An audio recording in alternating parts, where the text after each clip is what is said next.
दोन्ही ठाकरे बंधू परत आज एकदा भेटलेत. काय प्रतिक्रिया आहे? नाही, साहजिक आहे. मी मागं पण म्हणालो होतो की राजकारणामध्ये कधी कोणी एकत्र येऊ शकतं. दोघांना सुरुवातपासून मी शुभेच्छा देत आलो आहे. आताही त्यांना शुभेच्छा आहेत. आगामी स्थानिक स्वराज्य संस्थेच्या निवडणुकीच्या पार्श्वभूमीवर मागील गणेशोत्सवापासून आतापर्यंत ह्या भेटीगाठी जरा अधिक घट्ट होत आहेत. त्याच्यामुळे दुसऱ्याला काही वाईट वाटण्याचं कारण नाही. त्यांची असंच जे भावकीचं नातं आहे ते आणखी दृढ हो, मात्र महायुतीवर त्याचा काही परिणाम होणार नाही याबद्दल आम्ही निश्चित आहोत. राजकीय समीकरणं बदलतील का महाराष्ट्रात? कसं आहे की काही नाही म्हटलं तरी उबाठा पक्ष जो आहे शिवसेना यांची ग्राउंडला ताकद आहेच. ग्रामीण भागामध्ये ताकद महाराष्ट्रातली नाकारता येणार नाही.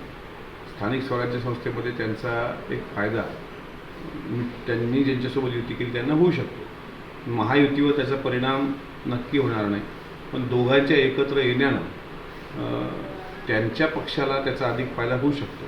पण आम्ही निश्चिंत आहोत, कारण महायुती म्हणून आम्ही तिघेजण एकत्र लढायला समर्थ आहोत. उबाठा गटाची ताकद कितीही कोणी नाकारलं तरी ग्रामीण भागामध्ये आहे, हे वास्तव नाकारता येत नाही. राज ठाकरेंचा फायदा होईल का?